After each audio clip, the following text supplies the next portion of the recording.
Crack 3x की online classes में आपका हार्दिक स्वागत है। मैं LR मोविया। आज हम कक्षा 10 का टॉपिक स्टार्ट करेंगे, पहली यूनिट स्टार्ट करेंगे, पहली प्रश्नावली। इसका नाम है वास्तविक संख्या। तो वास्तविक संख्या पढ़ने से पहले हमको नंबर सिस्टम के बारे में जानना पड़ेगा। और नंबर सिस्टम एक ऐसी चीज है जो हर प्रत्येक एग्जाम के अंदर आपके आती है। तो सबसे पहले हम बात करेंगे नंबर सिस्टम की। नंबर सिस्टम, इसी को हम हिंदी में बोलते हैं संख्या पद्धति। यकीन करिए हर एग्जाम के अंदर नंबर सिस्टम का बहुत बड़ा रोल होता है। हर एग्जाम के अंदर, आप चाहे कोई सी भी एग्जाम के अंदर बैठ जाना, चाहे यूपीएससी की में बैठ जाना, ये नंबर सिस्टम से एक क्वेश्चन डेफिनेटली आना 100% है, स्वाभाविक है। तो सबसे पहले अपन बात करेंगे नंबर सिस्टम की। तो नंबर सिस्टम में हम क्या पढ़ते हैं? संख्याओं के बारे में, कि संख्याओं को कितने भागों में क्लासिफाई किया गया है। तो जैसा कि हम कक्षा 10 के रिक्वायरमेंट के हिसाब से नंबर सिस्टम पढ़ाएंगे, वैसे नंबर सिस्टम को बहुत बड़ा पढ़ा सकते हैं। तो सबसे पहले हम बात करेंगे प्राकृत संख्या के बारे में। प्राकृत संख्या, इसे ही अंग्रेजी में हम बोलते हैं नेचुरल नंबर। नेचुरल नंबर प्राकृत संख्या। सामान्यतः जब हम कक्षा 11 में पढ़ाते हैं तो इसी को अपन सेट के रूप में कैपिटल N से दर्शाते हैं, लेकिन कक्षा 10 के हिसाब से हम पढ़ा रहे हैं इसमें। तो प्राकृत संख्या जिसको अपन बोलते हैं नेचुरल नंबर। तो नेचुरल नंबर क्या होती है? ऐसा माना गया है कि प्रकृति के अंदर सबसे पहले संख्या अगर कोई अस्तित्व में आई होंगी, शायद वो संख्या यही होंगी, नेचुरल नंबर। ऐसा माना भी गया है कि प्रकृति के द्वारा प्रदत्त संख्या है ये। और इस जो नेचुरल नंबर उनकी स्टार्ट हो जाती है 1 से 1 2 3 4 और अनंत तक जाती है। हालांकि गणित की भाषा में अनंत अपरिभाषित है, लेकिन हम मानते हैं कि संख्याएं 1 से स्टार्ट होती है और अनंत तक चलती हैं, प्राकृत संख्याएं। उसके बाद में दूसरा जो ग्रुप आता है वो होता है हमारी पूर्ण संख्या। संख्याओं का पूर्ण संख्याओं को हम अंग्रेजी में बोलते हैं whole number, WHOLE, whole number. पूर्ण संख्याओं को हम अंग्रेजी में बोलते हैं होल नंबर। जैसे ही हम प्राकृत संख्याओं में जीरो को ऐड कर देते हैं, ऐसा माना जाता है कि जब प्राकृत संख्याओं की खोज हुई थी उस टाइम आर्यभट्ट जी ने जीरो की खोज नहीं की थी। और जैसे ही आर्यभट्ट जी ने जीरो की खोज की है, उन्होंने बोला, माना गया कि हमारी संख्या पूरी नहीं है। बोले क्या कमी रह गई? बोले अभी इनमें जीरो नहीं है। जैसे ही प्राकृत संख्याओं के अंदर जीरो ऐड किया, तो उन्होंने माना कि संख्या अब हमारी पूरी हो गई और संख्या को नाम दे दिया गया पूर्ण संख्याएं। यानी प्राकृत संख्याओं के अंदर अगर हम जीरो और ऐड कर दें, यानी 0 1 2 3 4 ... अगर हम प्राकृत संख्याओं के अंदर जीरो और ऐड कर दें तो प्राप्त ग्रुप को हम कहेंगे पूर्ण संख्याएं। उसके बाद में हमारा अगला ग्रुप आता है जिसको अपन बोलते हैं पूर्णांक संख्याएं। पूर्णांक संख्याएं। अब पूर्णांक संख्याएं क्या होती हैं? पूर्णांक संख्याएं, यदि हमारे पास में ये पूर्ण संख्याएं हैं, ध्यान समझना, यदि हमारे पास में पूर्ण संख्याएं हैं तो पूर्ण संख्याओं में यदि जीरो के अलावा जितनी भी संख्याएं हैं उनको ऋणात्मक संख्याओं के रूप में भी कंसीडर कर लिया जाए तो प्राप्त संख्याएं पूर्णांक संख्याएं कहलाती हैं। यानी धनात्मक, ऋणात्मक और जीरो। यानी यदि हमारे पास में धनात्मक संख्याएं, ऋणात्मक संख्याएं और जीरो को हम शामिल कर लें तो प्राप्त ग्रुप को क्या कहेंगे हम? पूर्णांक संख्याएं। इन्हीं को अपन अंग्रेजी में बोलते हैं इंटीजर। तो पूर्ण संख्या है इंटीजर, यानी जिसके अंदर हम जीरो ले लेंगे, और धनात्मक संख्याएं 1 2 3 4 ये हमारी अनंत तक जाएंगी धनात्मक संख्याएं। और ऋणात्मक संख्या भी जैसे -1 -2 -3 ... ये भी हमारी ऋणात्मक दिशा में भी, यानी ऋणात्मक संख्याएं भी अनंत तक आएंगी। तो इस पूरे ग्रुप को हम क्या कहते हैं? पूर्णांक संख्याएं। यानी पूर्णांक संख्याओं में हमारी जो पूर्णांक संख्याएं होती है उन पूर्णांक संख्याओं में हमारी प्राकृत संख्या भी है, पूर्ण संख्या भी है और इसके अलावा ऋणात्मक संख्याएं भी है। यानी यूं कह सकते हैं, यदि पूर्ण संख्याएं, ध्यान दें, यदि पूर्ण संख्याओं में, ये थी हमारी पूर्ण संख्याएं, यदि पूर्ण संख्याओं में प्राकृत संख्याओं को ऋणात्मक चिन्ह के साथ और ले लिया गया, यदि पूर्ण संख्याओं में प्राकृत संख्याओं को ऋणात्मक चिन्ह के साथ में और ले लिया गया तो हम उनको क्या बोलते हैं? पूर्णांक संख्याएं। क्या बोलते हैं? पूर्णांक संख्या। यानी पूर्णांक संख्या के अंदर जीरो आ जाएगा, धनात्मक संख्या आ जाएंगी और ऋणात्मक संख्याएं आ जाएंगी। इनको अपन बोलते हैं पूर्णांक संख्या। अगला हमारा ग्रुप है जिसको अपन बोलते हैं परिमेय संख्या। अंग्रेजी में इसको बोलते हैं रैशनल नंबर। रैशनल नंबर, अंग्रेजी में इसको बोलते हैं रैशनल नंबर। तो परिमेय संख्या क्या होता है? परिमेय संख्याओं के बारे में जैसा आप कक्षा 9 में पढ़ चुके होंगे कि परिमेय संख्याओं को P बटे Q के रूप में व्यक्त किया जाता है। परिमेय संख्याओं को P बटे Q के रूप में व्यक्त किया जाता है, यानी इनको जो डिनोट किया जाएगा वो इनका जो रूप होगा वो कौन सा होगा? P बटे Q। इनका जो रूप होगा वो क्या होगा? P बटे Q, जिसके अंदर P और Q क्या होंगे? तो P और Q होंगे हमारे पूर्णांक। P और Q क्या होंगे हमारे? P और Q होंगे हमारे पूर्णांक, और Q का मान नहीं होना चाहिए 0।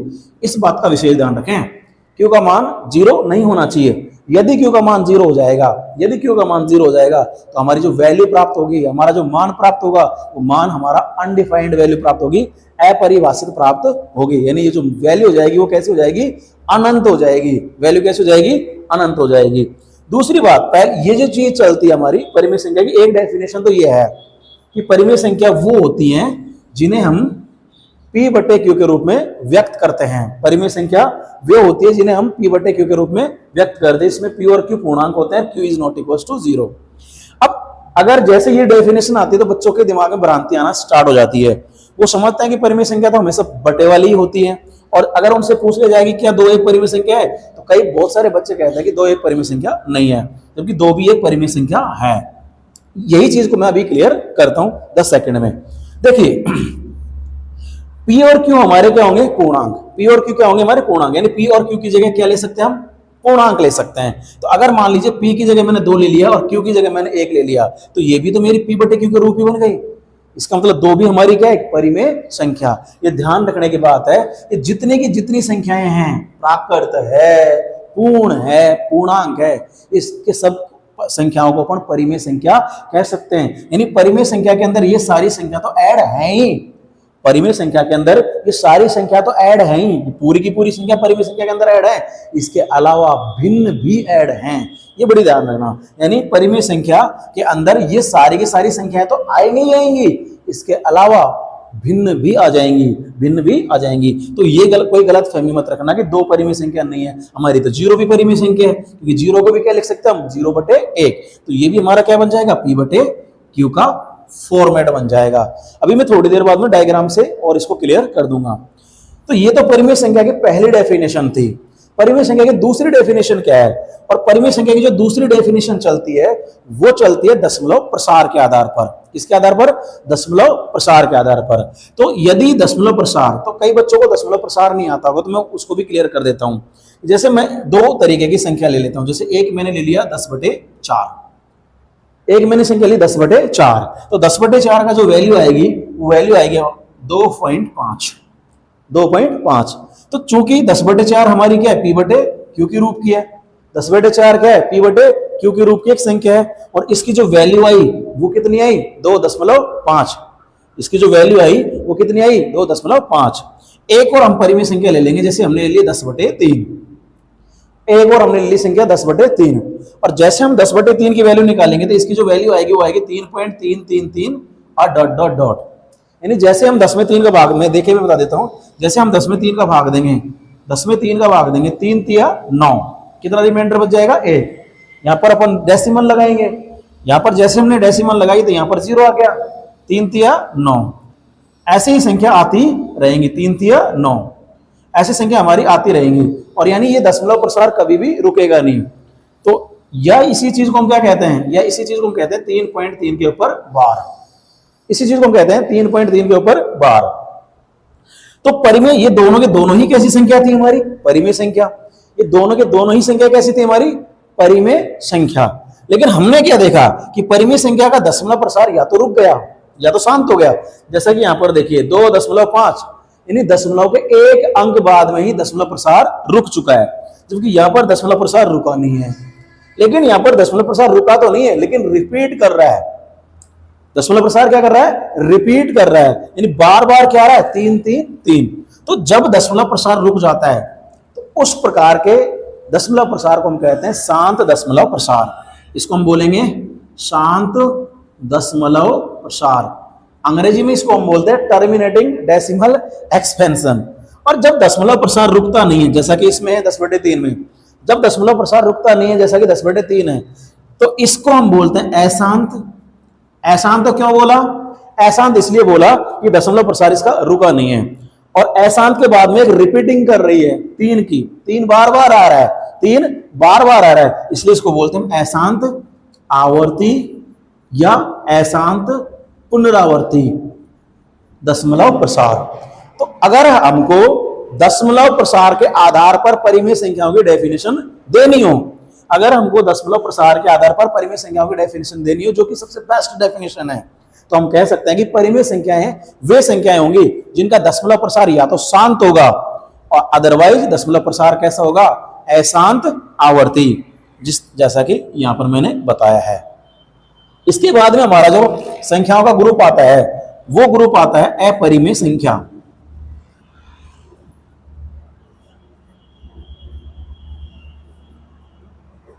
रेशनल्स नंबर, अपरिमेय संख्या।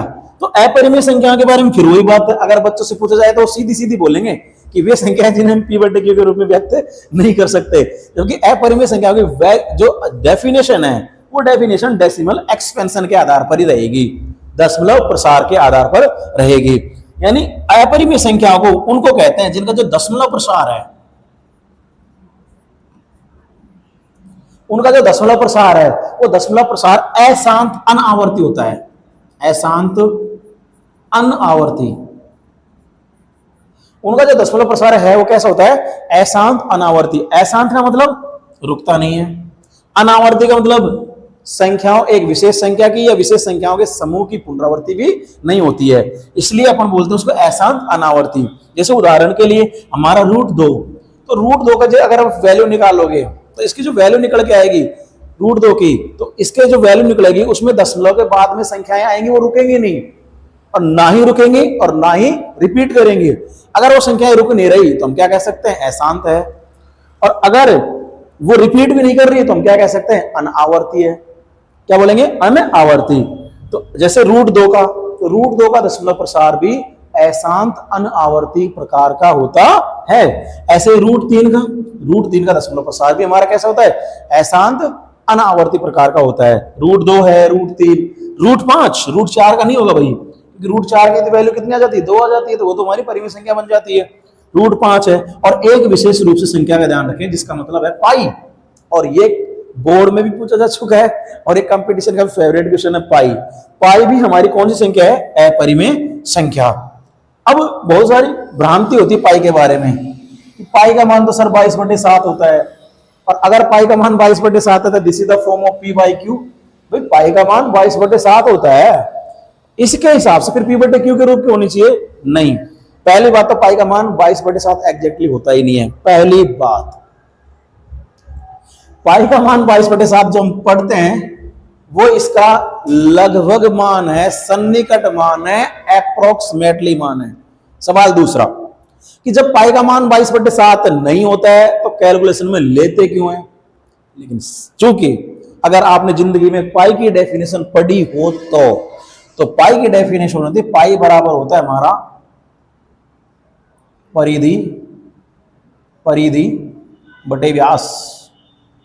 यह है पाई की डेफिनेशन, परिधि बटे व्यास। यहां से पाई की वैल्यू कैलकुलेट की जाती है, पाई की वैल्यू कैलकुलेट की जाती है परिधि बटे व्यास के फॉर्मूले से। और जब पाई की जो वैल्यू आती है, तो पाई का जो वैल्यू आएगी वो वैल्यू में जो दशमलव प्रसार आएगा, उस वैल्यू में जो दशमलव प्रसार आएगा वो दशमलव प्रसार कैसा आएगा, अशांत अनावर्ती। और यही कारण है कि पाई को कहां रखा गया है, अपरिमेय संख्याओं के अंदर। यही कारण है कि पाई को किस में रखा गया है, अपरिमेय संख्याओं के अंदर। तो ये ध्यान रखना, पाई एक अपरिमेय संख्या। अगर आपसे कोई तर्क करे कि भाई पाई का मान 22/7 होता है, इस हिसाब से परिमेय होनी चाहिए, तो उसको आप बोल दीजिए कि पाई का मान एग्जैक्टली 22/7 नहीं होता। पाई का मान ही जो 22/7 है ये लगभग मान होता है, और चूंकि पाई का जो मान होता है उसका दशमलव प्रसार कैसा होता है, अशांत अनावर्ती। और इतने बड़े दशमलव प्रसार को हम गणना में काम नहीं ले सकते, और इतने बड़े दशमलव प्रसार को अगर हम गणना में काम नहीं ले सकते तो पाई का लगभग मान लिया जाता है, और वो लगभग मान कितना है, 22/7। या कई बार हम इसकी जो वैल्यू है वो अप्रोक्सीमेटली कितने ले लेते हैं, 3.14। ये रीजन है पाई का अपरिमेयता होने का। लेकिन चूंकि अभी हमारी जो प्रश्नावली थी मैंने स्टार्ट की थी, हमने क्या बोला कि हमको क्या पढ़ना है, रियल नंबर। अरे हमको पढ़ना क्या है, रियल नंबर, यानी हमको पढ़नी है वास्तविक संख्या। अब सुनिए वास्तविक संख्या क्या होती है, तो परिमेय और अपरिमेय संख्याओं को संयुक्त रूप से क्या कहते हैं, वास्तविक संख्या। यानी परिमेय संख्याओं में अपरिमेय संख्या भी ऐड कर दी जाए, यानी जो रियल नंबर वास्तविक संख्या। तो वास्तविक संख्या क्या होगी, जिसके अंदर हमारी परिमेय भी आएंगी वह अपरिमेय संख्या भी आ जाएंगी। वास्तविक संख्या वे संख्या होंगे जिसके अंदर हमारी परिमेय संख्या भी आ जाएंगी और जिसके अंदर हमारी अपरिमेय संख्या भी आ जाएंगी। अब ये जो ग्रुप बना है उनको अपन क्या बोलेंगे, वास्तविक संख्या या रियल नंबर। अभी तक मैंने आपको केवल संख्या पद्धति के बारे में बताया है। अब इस संख्या पद्धति को मैं एक आलेख के द्वारा यानी ग्राफिकल तरीके से मैं आपको समझाने की कोशिश करूंगा ताकि आपके ढंग से समझ में आ जाए, क्योंकि संख्या पद्धति छोटी मोटी चीज नहीं है। और संख्या पद्धति के अंदर अपरिमेय संख्याओं के बारे में इतने अच्छे अच्छे क्वेश्चन बनेंगे और जिनके आंसर गलत और बताते हैं बच्चे, उनको पता नहीं होता। तो इस बात का भी विशेष रूप में आप ध्यान रखें। तो मैं इसको भी डिलीट रफ कर देता हूं साफ। देखिए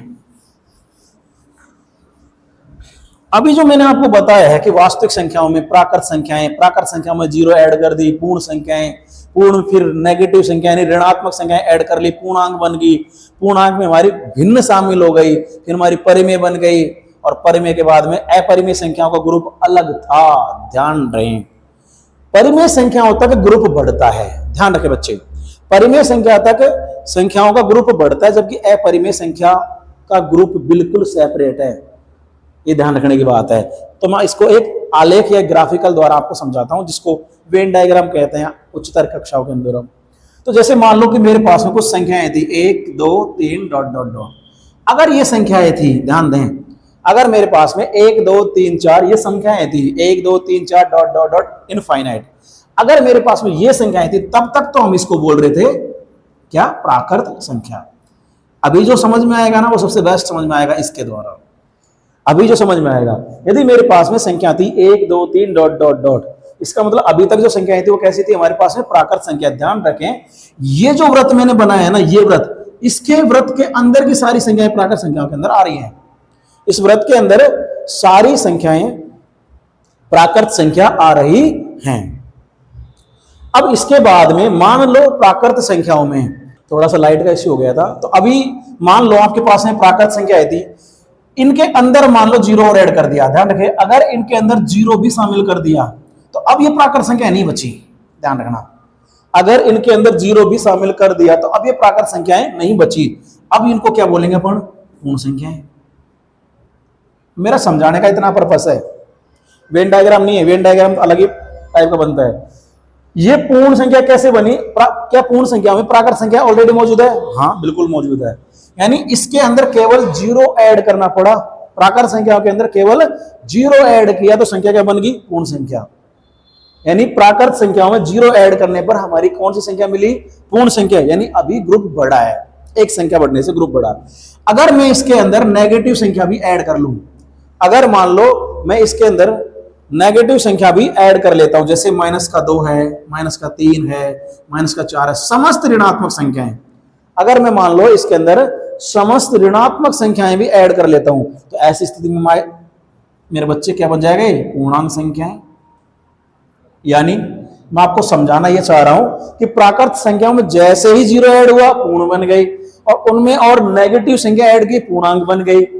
और अब ध्यान से सुनना, अगर इनके अंदर फ्रैक्शंस ऐड कर दी गई भिन्न, अगर मान लो इनके अंदर भिन्न ऐड कर दी, जैसे 1/2 है, -3/4 है, 5/2 है, 17/8 है, अगर मान लो भिन्न ऐड कर ली, धनात्मक ऋणात्मक कोई सी भी भिन्न ऐड हो गई, तो अब जो ग्रुप बना उस ग्रुप को हम बोलेंगे परिमेय संख्या। अब जो ग्रुप बना उसको हम क्या बोलेंगे, परिमेय संख्या। और ये मैं यही आपको जब से समझाने की कोशिश कर रहा हूं कि जैसे ही परिमेय संख्या आती है तो बच्चे सोचता है बट्टे की संख्या है, लेकिन परिमेय संख्या जरूरी नहीं है बट्टे की संख्या हो, भिन्न नहीं हो। परिमेय संख्या के अंदर हमारी प्राकृत पूर्ण पूर्णांक ऑलरेडी मौजूद रहती हैं, बल्कि एक्स्ट्रा डेसिमल भिन्न भी आ जाती है। अभी तक आपने क्या देखा, अभी तक क्या देखा कि प्राकृत संख्या जीरो ऐड की, पूर्ण में ऋणात्मक संख्याएं ऐड की, पूर्णांक और उसमें डेसिमल्स, फ्रैक्शंस यानी दशमलव भिन्न ऐड करते ही परिमेय बन गई। लेकिन अब ऐड करने से नया ग्रुप नहीं बनेगा, अब आपका ग्रुप ही अलग है, ये ध्यान रखना। अब ये ग्रुप अलग है हमारा, इस ग्रुप को हम बोल रहे हैं अपरिमेय संख्या, इसको हम बोल रहे हैं अपरिमेय संख्या। आज अपन बेसिक पढ़ते हैं रियल नंबर के बारे में, ध्यान रखना, और ये बहुत इंपॉर्टेंट भी आगे के लिए। अपरिमेय संख्या, तो अपरिमेय संख्या के बारे में अभी अभी हमने बात की, जैसे √2 है, √3 है, √5 है, √6 है, ये सारी संख्या है, पाई है, एक एक्सपोनेंशियल भी रूट अपरिमेय संख्याओं के अंदर आती है। तो ये हमारी सारी की सारी क्या है, ये अपरिमेय संख्या है। ये ध्यान रखना, अपरिमेय संख्या और परिमेय संख्याओं का कोई दूर दूर तक ताल्लुक नहीं है। ऐसा नहीं कि परिमेय संख्या में कुछ ऐड एन संख्या कर दी, कुछ संख्याएं ऐड करने से अपरिमेय संख्या बन गई, बिल्कुल नहीं, ये ग्रुप ही अलग है, वरना इसी के अंदर ऐड करते।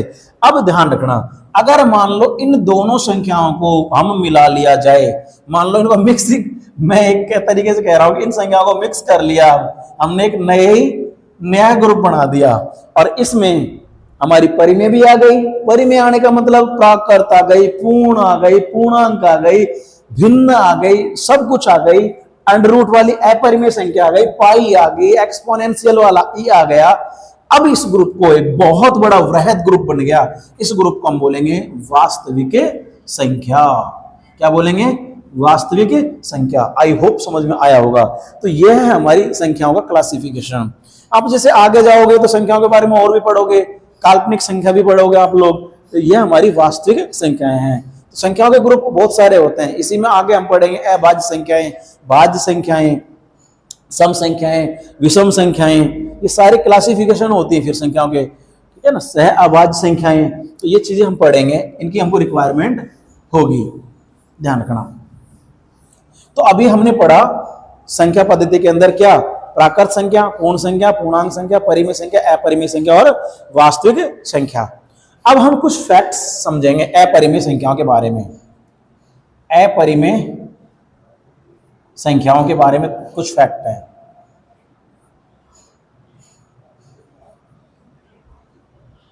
तथ्य, फैक्ट्स लिख देता हूं, तथ्य। अपरिमेय संख्या के बारे में कुछ इंपॉर्टेंट फैक्टर, और यहां से बहुत शानदार शानदार क्वेश्चन बनने वाले हैं, उसका थोड़ा सा ध्यान रखें। तो पहला फैक्ट क्या है अपरिमेय संख्या के बारे में, कि यदि आपके पास में एक परिमेय संख्या है और एक अपरिमेय संख्या है, यदि आपके पास में एक परिमेय संख्या, पहला फैक्ट सुन लीजिए, यदि आपके पास में एक परिमेय संख्या है और एक अपरिमेय संख्या है, या तो आप उनका जोड़ कीजिए और या आप उनका बाकी कीजिए, यानी आप उनको जोड़ें या घटाएं, तो घटाने पर प्राप्त परिणामी संख्या, जो रिजल्टेंट संख्या आएगी, परिणामी संख्या जिसको हम बोल सकते हैं, घटाने पर या जोड़ने पर प्राप्त परिणामी संख्या होगी, वो हमेशा ही अपरिमेय संख्या होगी। कैसी? अपरिमेय संख्या।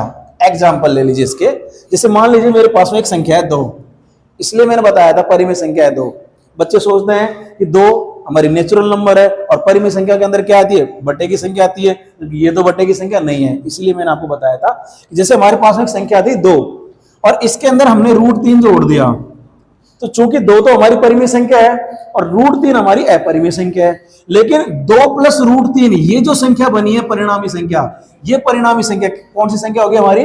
ये परिणामी संख्या हमारी अपरिमेय संख्या होगी। इधर देन यहां पर माइनस का चिन्ह है, तो भी ये क्या होगी, हमारी जो संख्या होगी वो कैसी होगी? अपरिमेय संख्या। ये ध्यान रखने की बात है।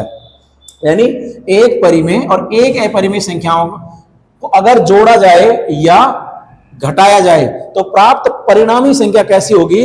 प्राप्त परिणामी संख्या कैसी होगी? हमेशा अपरिमेय संख्या।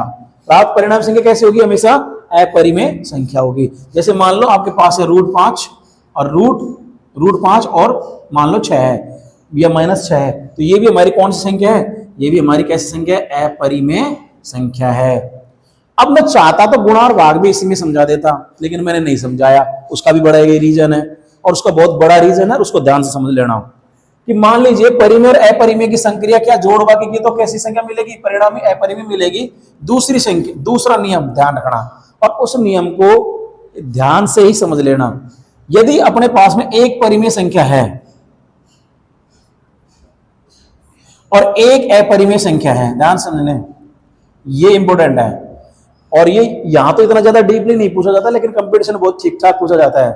और इधर ध्यान रखना, इसी साइड में स्टेटमेंट कंक्लूजन तक में पूछा जाता है, इसलिए ध्यान रखें। यदि अपने पास में एक परिमेय संख्या है, एक अपरिमेय संख्या है, या तो उनका गुणा किया जाए, और या एक परिमेय संख्या है और एक अपरिमेय संख्या है, या उनका भाग किया जाए, तो प्राप्त संख्या बहुत सारे बताते हैं कि अपरिमेय ही मिलेगी। बहुत सारे बताते हैं, मैं भी बता रहा हूं आपको। अगर एक परिमेय संख्या और एक अपरिमेय संख्या का गुणनफल किया जाए तो अपरिमेय ही मिलेगा, ये ध्यान रखना। लेकिन कब अपरिमेय मिलेगा? लेकिन कब? जब परिमेय संख्या 0 नहीं होनी चाहिए, तब। सुन लीजिए कान खोल के, ये है मेन बात, कि यदि अपने पास में एक परिमेय संख्या है, एक अपरिमेय संख्या है, यदि उनको गुणा करें तो हमेशा अपरिमेय नहीं मिलती। मैंने नहीं बोला हमेशा अपरिमेय मिलती है, मैंने बोला अपरिमेय संख्या मिलेगी। लेकिन कब? जब परिमेय संख्या कैसी हो? Non zero. Non zero my dear student, non zero होनी चाहिए। अगर यही जीरो हो गई तो हमको परिमेय मिल जाएगी, इसलिए ध्यान रखें। अगर कोई ये बोलता है कि एक परिमेय एक अपरिमेय के गुणा से हमेशा अपरिमेय संख्या मिलती है, दिस इज टोटली रॉन्ग। ये ध्यान रखने की बात है। एक परिमेय एक अपरिमेय के गुणनफल से मिलेगी अपरिमेय, लेकिन कब? जब परिमेय संख्या कैसे होनी चाहिए? नॉन जीरो, जीरो नहीं होनी चाहिए। सेम यहां पर एक परिमेय एक अपरिमेय संख्या, एक परिमेय एक अपरिमेय संख्या के भागफल से भी प्राप्त संख्या कैसी होगी? अपरिमेय मिलेगी। लेकिन कब? जब परिमेय संख्या कैसे होनी चाहिए? ये भी नॉन जीरो होनी चाहिए। नॉन जीरो का मतलब है ये जीरो नहीं होनी चाहिए, ये जीरो नहीं होनी चाहिए। इस बात का विशेष रूप से ध्यान रखें। ये नॉन जीरो होनी चाहिए, परिमेय संख्या भी नॉन जीरो होनी चाहिए और ये भी नॉन जीरो होनी चाहिए। यानी परिमेय संख्या दोनों ही कंडीशन में नॉन जीरो होनी चाहिए। अगर मान लो, इसका मैं सीधा सीधा एग्जांपल यहां पर समझा रहा हूं। जैसे मान लो मेरे पास में एक तो संख्या 2 और एक संख्या √3, तो इनको जो गुणा करने पर गुणनफल से प्राप्त जो संख्या मिलेगी वो 2√3 आएगी। और ये संख्या हमारी कैसी है? अपरिमेय संख्या, इरेशनल नंबर है ये संख्या कौन सी? हमारी अपरिमेय संख्या। लेकिन क्या जीरो परिमेय संख्या नहीं है? बिल्कुल है। यानी जीरो गुणा अगर मैंने √3 कर दिया तो मुझे जीरो मिला, तो ये संख्या कौन सी है? परिमेय संख्या। इसलिए मैंने क्या लिखा कि एक परिमेय एक अपरिमेय गुणा करने पर अपरिमेय मिलेगी, बट परिमेय संख्या कौन सी होनी चाहिए? नॉन जीरो होनी चाहिए, जीरो नहीं होनी चाहिए।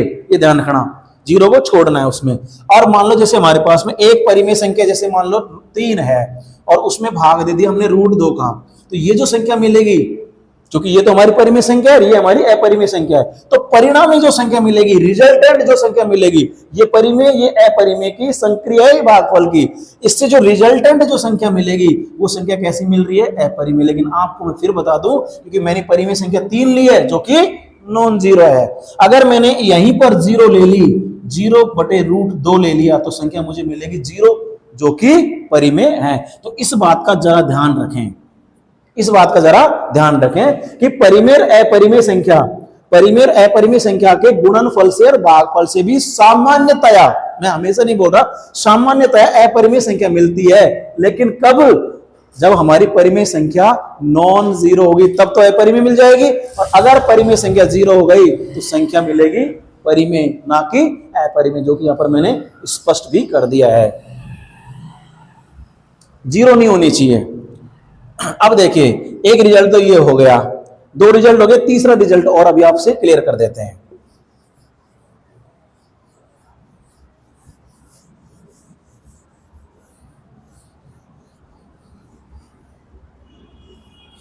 देखिए, इसके बाद में और एक और लॉ है, इसके समझ लीजिए। दो यहां पर जो अभी अपन ने जो संक्रिया लगाई उसमें एक तो परिमेय ली थी, एक अपरिमेय ली थी। अब जो संक्रियाओं की बात करें वो अपरिमेय अपरिमेय के बीच की बात कर लेते हैं। जैसे एक अपरिमेय और दूसरी भी अपरिमेय, इसमें बहुत सारे गलत करवा देते हैं, इसका भी ध्यान रखें। 2 अपरिमेय संख्याएं हैं, यदि उनको जोड़ा जाए या घटाया जाए तो प्राप्त संख्या परिमेय भी हो सकती है और प्राप्त संख्या अपरिमेय भी हो सकती है। ये ध्यान नहीं रखें आप इस चीज को, कि यदि अपने पास में 2 अपरिमेय संख्याओं को जोड़ा जाए, यदि हमारे पास में 2 अपरिमेय संख्याओं को जोड़ा जाए तो प्राप्त संख्या कैसी हो सकती है? परिमेय भी हो सकती है और अपरिमेय भी हो सकती है। इस बात का ध्यान रखें। जैसे एग्जांपल के तौर पर मैं समझा देता हूं। इसी मान लो मेरे पास में एक रूट 2 है और एक मेरे पास में माइनस का रूट 2 है, ये दो संख्या हैं। मेरे पास में एक रूट 2 है और रूट 2 कैसी है हमारे पास में, अपरिमेय संख्या, और माइनस का रूट 2 ये भी क्या है, हमारी अपरिमेय संख्या। भाई कौन कह के मर गया कि दोनों अपरिमेय संख्या सेम होनी चाहिए या अलग अलग होनी चाहिए, ये तो किसी ने बोला नहीं है, ये ध्यान रखना। तो अगर मान लो मैंने इनको जोड़ा माइनस रूट 2, इसमें मैंने जोड़ दिया रूट 2 को, तो आप लोग जानते हैं ये कैंसिल हो गया, कितना आ गया 0, कैसा मिला, परिमेय संख्या, कैसा मिला, परिमेय संख्या। और अगर मान लो मैंने एक ले लिया रूट 5 और एक ले लिया मैंने रूट 2, तो प्राप्त संख्या, अब चूंकि रूट के अंदर की क्वांटिटी अलग अलग है, यानी रूट 5 है और ये रूट 2 है, अब ये जुड़ेंगे नहीं, जिस तरीके से x प्लस वाई नहीं जुड़ता। यानी अब जो संख्या मिली वो कैसी मिली आपको, अपरिमेय संख्या। अब जो संख्या कैसे मिली आपको, अपरिमेय संख्या मिली है। तो यही मैं आपको समझा रहा कि एक अगर हमारे पास में अपरिमेय संख्या है, दो हमारे पास में अपरिमेय संख्या है, और दो अपरिमेय संख्याओं के योग से यानी जोड़ से या बाकी से हमको संख्या मिल सकती है, परिमेय भी और अपरिमेय भी मिल सकती है। कई सोच रहे कि बाकी से माइनस से बता दे, तो माइनस का मतलब मान लो एक रूट 2 है, दूसरी रूट 2, तो रूट 2 संक्रिया माइनस रूट 2, तो कितनी आ गई, 0 आ गई। तो कैसे मिल गया आपको, परिमेय संख्या आ गई। कैसे आ गई, परिमेय। भाई ये किसने बोला कि दोनों समान नहीं हो सकती है ना, स्टेटमेंट क्या है कि दो अपरिमेय संख्या, कि दो अपरिमेय संख्या के घटाने से बिल्कुल परिमेय मिल सकती है, अपरिमेय मिल सकती है, कोई दिक्कत नहीं है। और जैसे लेकिन हमारे पास में रूट 2 और ये रूट 3, अब जो संख्या मिली हमको, भाई एक संख्या क्या है हमारे पास में रूट 2 और दूसरी संख्या क्या है हमारे पास में रूट 3, अगर इनको घटाएंगे तो घटाने पर अब ये नहीं घटेंगी, क्योंकि अब ये क्वांटिटी अलग अलग होगी। जैसे रूट 2 वाला पद है और रूट 3 वाला पद है, अब जो संख्या मिलेगी वो कैसी मिलेगी आपको, अपरिमेय संख्या मिलेगी। इस बात का ध्यान रखें आप लोग, ठीक है। तो ये ध्यान रखने वाली बात है, यानी अपरिमेय और अपरिमेय संख्याओं की संक्रियाओं से परिमेय भी मिल सकती है और अपरिमेय भी मिल सकती है, प्लस माइनस की संक्रिया से। एक और लास्ट और फैक्ट है इसके अंदर, लास्ट फैक्ट ये है कि मान लो ये दो अपरिमेय संख्याओं का भाग दिया जाए, दो अपरिमेय संख्याओं वही सेम रिजल्ट आएगा। दो अपरिमेय संख्याओं के गुणनफल या भागफल, गुणनफल से और भागफल से,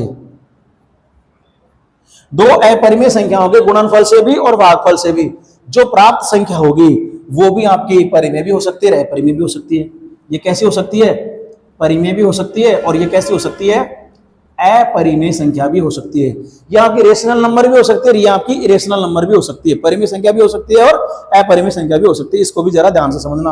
और मैं कह रहा हूं कि बहुत सारे इसको हो सकता है गलत पढ़ाते भी हों, लेकिन ये ध्यान रखना ये बिल्कुल सत्य है, आप इस बात का जरूर ध्यान रखें।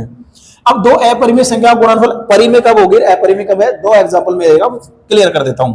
जैसे मेरे पास में एक संख्या रूट 2 और दूसरी संख्या रूट 3, अगर हम इनको गुणा करेंगे कि रूट के अंदर है दोनों के दोनों संख्याएं, तो गुणा आसानी से हो जाएंगी। तो कितना आएगा, रूट 6, और रूट 6 कैसी है हमारी, अपरिमेय संख्या। रूट 6 क्या है हमारे पास में, अपरिमेय संख्या। लेकिन मान लो हमारे पास में एक है रूट 8, बहुत सारे बच्चे तो रूट 8 का मान 4 भी बता देते हैं, लेकिन गलत है, नहीं होता 4।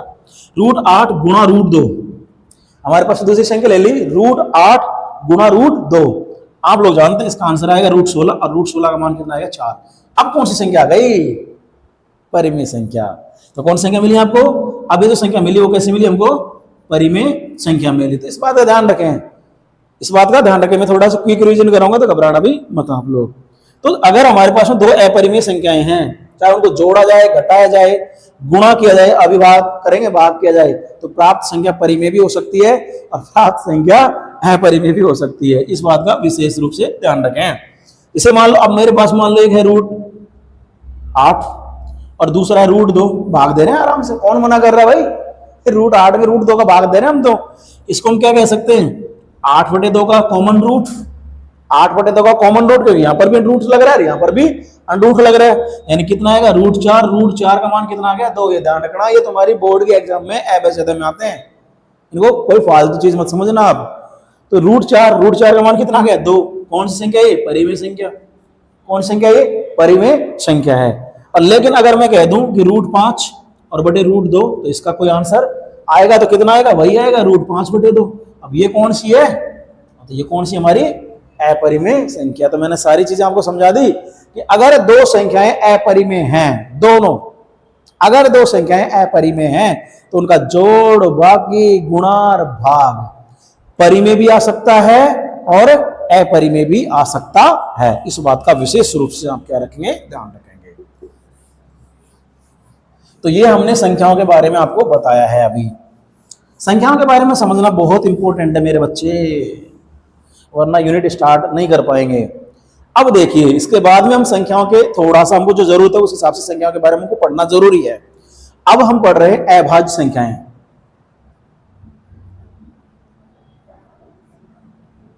अंग्रेजी बोलते प्राइम नंबर।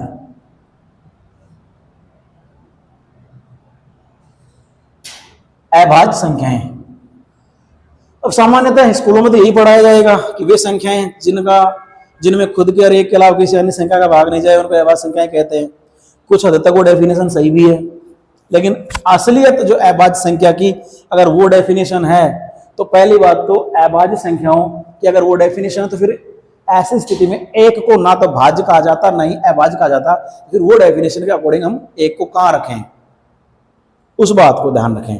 तो अभाज्य संख्याओं की बात करें अपन तो ध्यान दें, अभाज्य संख्या का मतलब क्या होता है। अभाज्य संख्या उनको कहते हैं वे संख्याएं जिनके दो अलग अलग गुणनखंड हो। पहली बात तो जिनके दो, और दूसरी बात अलग अलग। इस बात का विशेष रूप से ही ध्यान रखें। अभाज्य संख्या उन संख्याओं को कहते हैं जिनके दो अलग अलग गुणनखंड हो, जिनके दो अलग अलग गुणनखंड हो। ध्यान रखें। अब सुनिए, इस बात का ध्यान रखें कि अभाज्य संख्या उनको बोलते हैं जिनके दो अलग अलग गुणनखंड हो। अब तुम्हारे सवाल एक चीज आ गई, सर ये गुणनखंड बीमारी के लिए पढ़ा दिया हमने, तो गुणनखंड तो एक नई बीमारी पढ़ा दी तो गुणनखंड समझो। तो गुणनखंड का मतलब क्या होता है उसको भी थोड़ा सा समझना जरूरी है। ध्यान रहे, मैं समझा रहा हूं गुणनखंड, तो कोई बच्चा गलती से भी अभाज्य गुणनखंड मत समझना। फॉर एग्जाम्पल के लिए मेरे पास एक संख्या 20 और मुझे 20 के क्या लिखना है, गुणनखंड। मैं फिर कह रहा हूं गुणनखंड की बात कर रहा हूं, तो मैं अभाज्य गुणनखंड की बात भी नहीं कर रहा हूं, मैं गुणनखंड की बात कर रहा हूं।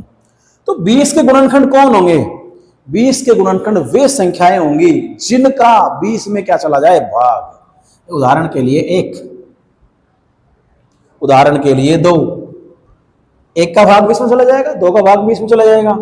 उदाहरण के लिए 4, उदाहरण के लिए 5, और किसका चला जाएगा, 10 का और 20 का। ये सारे के सारे क्या हैं, 20 के गुणनखंड हैं। ये सारे के सारे क्या हैं, 20 के गुणनखंड हैं। 1, 2, 4, 5, 10, 20, ये सारे के सारे हमारे क्या हैं, फैक्टर हैं। किसके, 20 के। इस बात का ध्यान रखें। अब तुम्हारे कईयों के मन में ये भी आ रहा है सर इसके अंदर नेगेटिव भी लगा सकते हैं। हाँ बिल्कुल, नेगेटिव भी फैक्टर होंगे, उसमें कोई बड़ी बात नहीं है, लेकिन मैंने यहाँ पर केवल पॉजिटिव फैक्टर्स लिए हैं। यानी 20 के ये फैक्टर है 1, 2, 4, 5, 10 और 20। अब यहां पर मैंने क्या लिखा, उस टॉपिक को हम वापस कंटिन्यू करने की कोशिश करते हैं। देखिए, इसको मैं यहां से हटा रहा हूं, ध्यान रखना, मैथ बोलते हैं इसको बेटा। अभाज्य संख्याएं वे होती हैं जिनके दो अलग अलग गुणनखंड होते हैं, पहली बात। दूसरी बात, अभाज्य संख्याएं केवल धनात्मक होते, गांठ बांध लीजिए, वरना समस्त ऋणात्मक संख्याओं को तो फिर हम क्या नाम से, समस्त ऋणात्मक संख्या तो हमारी भाज्य हो जाएंगी, क्योंकि उनमें तो 1 प्लस का 1 माइनस का तो रह ही जाएगा। इसलिए ध्यान रखना, अभाज्य संख्याएं होंगी कौन सी, केवल धनात्मक। ध्यान रखना, केवल धनात्मक होंगे। अभाज्य संख्याएं होंगी कैसी, केवल पॉजिटिव इंटीजर्स, केवल धनात्मक संख्याएं होंगी। अब देखना, मैं शुरुआत करता हूं एक 2 से। अब मैं बात कर रहा हूं कि अभाज्य संख्या का मतलब हो गया जिनके दो अलग अलग गुणनखंड हो। तो 2 का 1 गुणनखंड तो हो जाएगा 1 और 1 गुणनखंड हो जाएगा 2 का 2, तो दोनों के दोनों गुणनखंड अलग अलग है। एक संख्या की बात कर रहे हैं अपन 3 की, तो 3 का 1 गुणनखंड तो 1 हो जाएगा, 1 गुणनखंड 3 हो जाएगा। एक मैं बात कर रहा हूं 5 की, तो 5 का 1 गुणनखंड तो 1 हो जाएगा, 1 हो जाएगा 5। जो बच्चों को डेफिनेशन देते हैं कुछ हद तक यहां तक तो सही भी है उनकी डेफिनेशन, खुद का जा रहा है 2 का जा रहा है। तो ये सारी की सारी संख्याएं कैसी हमारी, अभाज्य संख्याएं, प्राइम नंबर है। लेकिन जैसे मैं कंपोजिट की बात कर लूंगा, जैसे मैं भाज्य संख्याओं की बात करूंगा, तो मुझे वो बात करना भी बहुत जरूरी है। भाज्य संख्याओं की बात करें, भाज्य संख्याओं, भाज्य संख्याएं क्या होती है, भाज्य संख्याएं वे संख्याएं होती है जिसमें कम से कम मिनिमम 3 अलग अलग गुणनखंड होने चाहिए। मिनिमम 3 यानी 2 से ज्यादा, अलग अलग गुणनखंड होने चाहिए, मोर देन 2। वे संख्याएं जिनमें दो से अधिक क्या होनी चाहिए, अलग अलग, दो से अधिक अलग अलग क्या होनी चाहिए, गुणनखंड होने चाहिए। भाज्य संख्या कंपोजिट नंबर वो संख्याएं होती है जिनके दो से अधिक अलग अलग गुणनखंड होने चाहिए। अब यहां से शुरुआत कर लेते हैं हम। देखो 2 3 4, 2 3 आ गया तो बात कर लेते 4 से। तो 4 के 3 हैं गुणनखंड, एक तो 1 है, एक 2 है और एक 4 है। ऐसे हम 6 की बात कर ले, 6 के 1 है, 2 है, 3 है और 6 के। ये सारी की सारी संख्याएं हमारी भाज्य हैं। ऐसे हमारी 8 भी आ जाएगी, वो भी भाज्य संख्या हो जाएगी। सवाल ये है कि भाई 1 कहां गया? ना तो हमने 1 को वहां देखा, नहीं हमने 1 को यहां देखा, तो 1 कहां गया? तो माय डियर स्टूडेंट, जो हम पढ़ते हैं ना, बार बार टीचर बताते हैं 1 ने तो भाज्य नहीं, अभाज्य अपवाद है, रट लो रट लो रट लो, उसी की बात चर्चा करने वाले हैं हम यहाँ पे।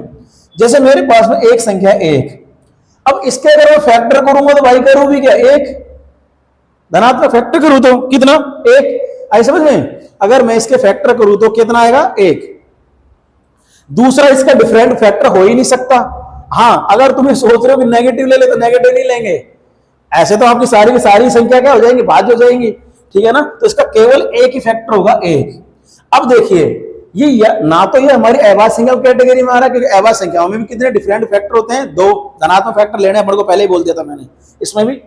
और भाज्य संख्याओं का मतलब है जिसमें 2 या 2 से क्या नाम है, 2 से ज्यादा फैक्टर होने चाहिए, वो भी कैसे डिफरेंट डिफरेंट, तो इसमें 2 से ज्यादा फैक्टर हैं। लेकिन भाई यहाँ पर तो केवल एक ही पॉजिटिव फैक्टर है, वो कितना, 1।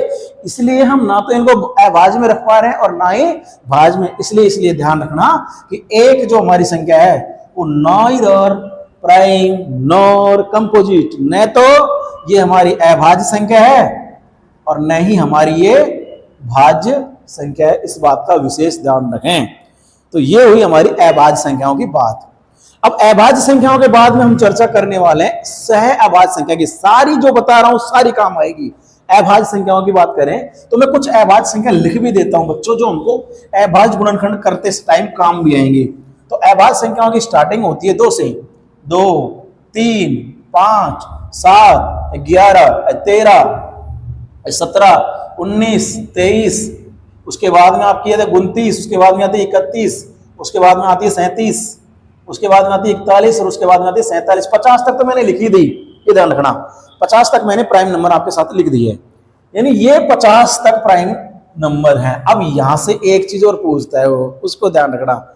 आप जितने भी अभाज्य संख्याएं देख रहे हो 50 तक ही देख रहे हो या इससे आगे भी देखोगे आप आगे चल के, इनमें आपने क्या देखा कि मात्र 2 ही एक ऐसी संख्या है जो सम संख्या है। इस बात का विशेष ध्यान रखें। इवन केवल 2 ही हमारी सम अभाज्य संख्या है, उसके अलावा जितने भी सारी अभाज्य संख्याएं सारी की सारी कैसी हैं, विषम अभाज्य संख्याएं हैं। इस बात का भी विशेष रूप से ध्यान रखें। तो ये हमारी अभाज्य संख्याओं की बात हुई। कम से कम हमको 50 तक की अभाज्य संख्या होगी नॉलेज होनी चाहिए, जो कि 15 होती है। आई थिंक गिन भी लो, 1 2 3 4 5 6 7 8 9 10 11 12 13 14, कौन सी रह गई, 1 2 3 4 5 6 9 10 11 12 13, 1 मिनट, 1 2 3 4 5 6 7 8 9 10 11 12 13 14, रह कौन, 2 आ गया, 3 आ गया, 5 आ गया, 7 आ गया, 11 आ गया, 13 आ गया, 17 आ गया, 19 आ गया, 23 आ गया, 29 आ गया, 31 आ गया, 37 आ गया, 43 रह गया, 43 और 47, तो ये 15 रहती हैं आपकी। तो ये हमारे पास अभाज्य संख्याएं हैं 50 तक की। अब देखिए इसके बाद में हम बात करेंगे सह अभाज्य संख्याओं की। सह अभाज्य संख्या, ये सह अभाज्य संख्याओं के बारे में नॉलेज जो हमें काम आएगी, ये कब काम आएगी, जब अपरिमेयता सिद्ध करेंगे। सह अभाज्य संख्या का मतलब क्या है? पहली बात तो सह अभाज्य संख्या सिंगल नहीं होती, सह अभाज्य संख्या पेयर में होती है, कम से कम 2 या 2 से ज्यादा संख्याएं सह अभाज्य कहलाएंगी यदि उन संख्याओं में किसी कॉमन संख्या का भाग नहीं जाए। पहली बात, उभयनिष्ठ संख्या का कोई भाग नहीं जाना चाहिए। जैसे मान लो मेरे पास में एक संख्या है 10 और दूसरी संख्या मेरे पास में 7, दोनों के दोनों सह अभाज्य संख्या है ये, क्योंकि जिस 10 में 2 का भाग जा रहा है उस 2 का भाग 7 में नहीं जा रहा, और जिस 7 में 7 का भाग जा रहा है उसका भाग 10 में नहीं जा रहा। तो ये सारी की सारी संख्याएं कैसी हैं, हमारी सह अभाज्य संख्याएं। ये दोनों संख्याएं कैसी हमारी सह आवाज संख्या, जैसे हो सकता है जैसे हमारे पास में 1 हो 5, 1 हो 7, तो ये दोनों भी हमारी सह आवाज संख्या है, ये दोनों भी हमारी कैसी है सह आवाज संख्या है, जिसको अपन अंग्रेजी में बोलते हैं कोप्राइम नंबर। अब यहां से बच्चे सोच रहे हैं कि सर सह आवाज संख्या में क्या इनका अभाज्य होना जरूरी है क्या, क्या एक अभाज्य एक भाज्य हो सकती है क्या, कैसे भी दोनों अभाज्य संख्या भी हो सकती है, एक भाज्य एक अभाज्य भी हो सकती है, यहां तक कि दोनों भाज्य संख्या भी हो सकती है। जैसा कि एग्जांपल एक संख्या 9 और एक है 25, ध्यान रखें।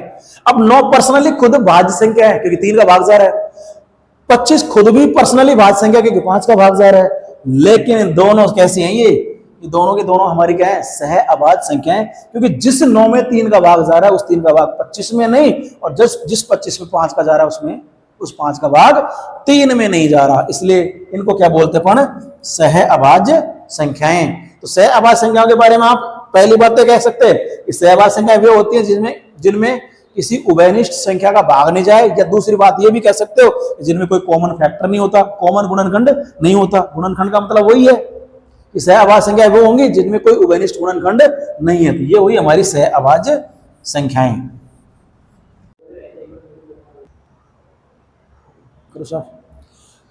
तो और अभी अपन थोड़ा सा ये और पढ़ लेते हैं इसमें, बाकी अपन कल पढ़ेंगे। थोड़ी सी डिविजिबिलिटी मतलब अपन भाजकता का नियम और पढ़ लेते हैं। भाजकता का नियम,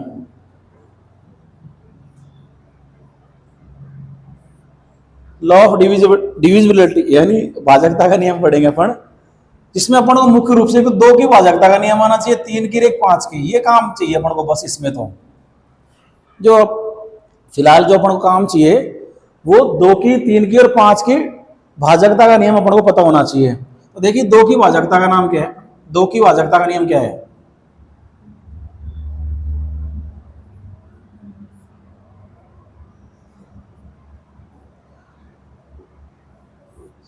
डिविजिबिलिटी। 2 की भाजकता का नियम क्या है, देखिए यदि आपके पास यूनिट नंबर इकाई का अंक 0 है, 2 4 है, 6 है, 8 है, यदि इकाई का अंक आपका 0 है, 2 है, 4 है, 6 है, 8 है, तो ऐसी संख्या में 2 का कंप्लीट भाग चला जाएगा। ये अपन सीधी सी बात ये भी कह सकते हैं कि अगर इकाई के अंक में 2 का भाग जा रहा है, यदि किसी संख्या के इकाई के अंक में 2 का भाग जा रहा है तो उस संख्या में भी 2 का भाग चला जाएगा। ये काम आएंगे अपन जब अपन अभाज्य गुणनखंड करेंगे ना, तब अपन को काम आएंगे। अपन को पता चलना चाहिए कि इसमें 2 का भाग जा भी रहा है कि नहीं जा रहा, देख के।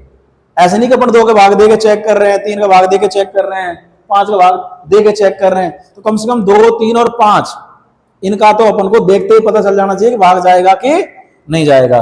फॉर एग्जाम्पल के लिए जैसे हमारे पास में संख्या है, ये कोई संख्या है, अब इस संख्या का इकाई का अंक कितना है 0, अगर इकाई का अंक 0 है तो हमारा 2 का भाग चला जाएगा आराम से। जो मान लो हमारे पास में संख्या है 78 76, तो इसका इकाई का अंक कितना है हमारे पास में 6, इसमें भी 2 का भाग चला जाएगा। मान लो हमारे पास कोई संख्या है, ये है, अब इसमें देखो इकाई का अंक कितना है 8, तो इसमें भी 2 का भाग चला जाएगा। ये तो हमारी 2 की भाजकता का नियम। सेम टू सेम 5 की भाजकता का नियम है। 5 की भाजकता क्या कहती है, देखो 5 की भाजकता का नियम, भाजकता का नियम, डिविजिबिलिटी का नियम, 5 की भाजकता का नियम। तो 5 की भाजकता का नियम इकाई के अंक के आधार पर ही पता चलता है कि इकाई का अंक या तो क्या हो 0 या कितना हो 5, या तो किसी संख्या का इकाई का अंक कितना हो 0 या 5।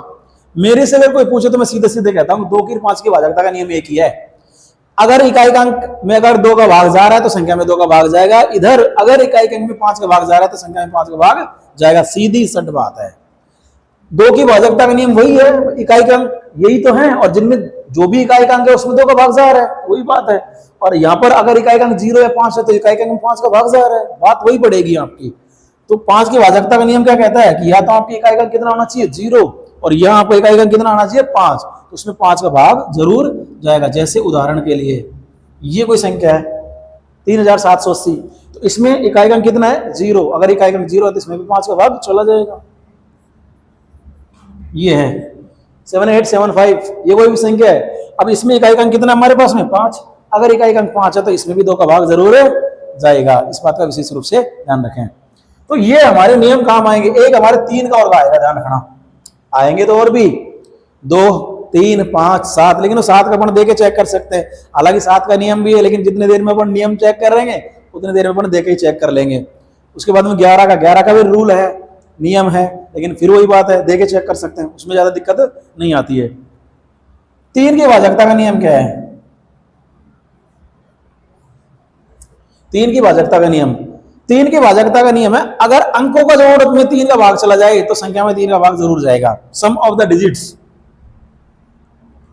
अंकों के योग में, अगर अंकों के योग में 3 का क्या चला जाए? भाग, तो संख्या में भाग चला जाए तो संख्या में भी 3 का क्या जाएगा? पूरा पूरा भाग जाएगा। सीधी सी बात है कि अगर सम ऑफ द डिजिट्स यानी अंकों के योग में 3 का भाग जा रहा है तो कन्फर्म है कि संख्या में भी 3 का भाग जरूर जाएगा। इसका एग्जांपल ले लेते हैं। देखो, इसे हमारे पास में ये कोई संख्या है, ये कोई हमारे पास में संख्या है। अगर इसके अंकों को हम जोड़ कर लेते हैं, जैसे 6 और 3 9, 9 और 7 16, 16 और 5 21 और 21 और 3 24, तो सम ऑफ डिजिट कितना है? 24, और 24 में अगर 3 का भाग दे देते तो आराम से जा रहा है। इसका मतलब इस संख्या में भी 3 का भाग जरूर जाएगा। एक तरीका तो ये है, एज ए स्टूडेंट ऐसे भी देख सकते हो आप 3 का भाग देने का, भाई इसमें 3 का भाग जाएगा कि नहीं? 3 कट गया, 3 कट गया, 6 कट गया, और 7 और 5 12, और 12 में डिजिट कितना आएगा? 2 और 1 3। ऐसे भी आप देख सकते हो। ठीक है, जैसे मान लो अपने पास कोई संख्या 7 2 6 4 2 9, ये कोई संख्या है। अगर हम इसमें बात करेंगे क्या 3 का भाग जाएगा कि नहीं जाएगा, तो या तो आप डिजिट का सम कर लो, अंकों का जोड़ कर लो। 9 और 2 11, 4 15, 6 21, 2 23 और 7 30, और 30 में 3 का भाग जाता है तो संख्या में 3 का पूरा पूरा भाग जरूर जाएगा। या दूसरे तरीके से ये भी देखो, भाई 3 3 9 कट गया, 4 और 2 6 कट गया, 6 कट गया, 7 और 2 9 कट गया, खत्म। इसका मतलब 3 का भाग जरूर जाएगा। यानी आपको 3 के मल्टीपल ढूंढ लेने, 3 के गुणज, यानी भाई 3 से 9 कट जाएगा, 4 और 2 6, इनका जोड़ 6 हो गया, यानी 6 का मतलब ये भी 3 से कट जाएगा जोड़, 6 ये 3 से कट ही रहा है आराम से, और 7 और 2 9, यानी 7 और 2 9, इनका जोड़ भी 3 से कट रहा है। इसका मतलब ये भी संख्या में 3 का क्या चला जाएगा? भाग चला जाएगा। और एग्जांपल के लिए और ले लें, 2 3 5 6 9 7। अब मान ली कोई संख्या है, अब मुझे पता चल रहा है कि 6 3 से कट रहा है, 3 कट जाएगा, 9 कट जाएगा, बचेगा 7 और 5 12, 12 और 2 14, यानी डिजिट जोड़ कितना बैठ रहा है? 14। 14 का मतलब 14 में 3 का भाग नहीं जाएगा, तो इस संख्या में 3 का भाग नहीं जाएगा। तो ये अपन को काम आएंगे। कल अपन क्लास लेंगे अभाज्य गुणनखंड विधि द्वारा HCF और LCM ज्ञात करना। तो अपना जो बुक का टॉपिक है वो यही है, अभाज्य गुणनखंड विधि द्वारा HCF और LCM ज्ञात करना। लेकिन उसके लिए ये बेसिक रिक्वायरमेंट बहुत जरूरी है, तो इसको पहले पढ़ें, उस टॉपिक को बाद में पढ़ोगे आप लोग।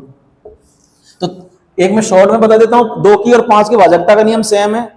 कि 2 की भाजकता का नियम है कि इकाई के अंक में 2 का भाग चला जाना चाहिए, यानी इकाई का अंक 0 2 4 6 8 होना चाहिए। 5 की भाजकता भी वही है, इकाई के अंक में 5 का भाग चला जाना चाहिए, मतलब इकाई का अंक 0 5 होना चाहिए। और 3 की भाजकता का मतलब है सम ऑफ डिजिट, यानी अंकों का योग।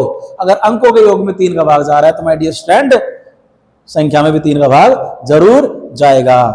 तो आज की क्लास को हम यहीं पर खत्म करेंगे। कल अपन 1.1 के लिए पढ़ेंगे अभाज्य गुणनखंड विधि द्वारा HCF और LCM, यानी हमारा टॉपिक कल का रहेगा HCF और LCM, जो कंपटीशन में भी बहुत ज्यादा काम आता है। तो आज की क्लास को इतना समाप्त करेंगे। अगर ये वीडियो आपको पसंद आए तो हमारे चैनल को लाइक कीजिए, सब्सक्राइब कीजिए और शेयर कीजिए। धन्यवाद।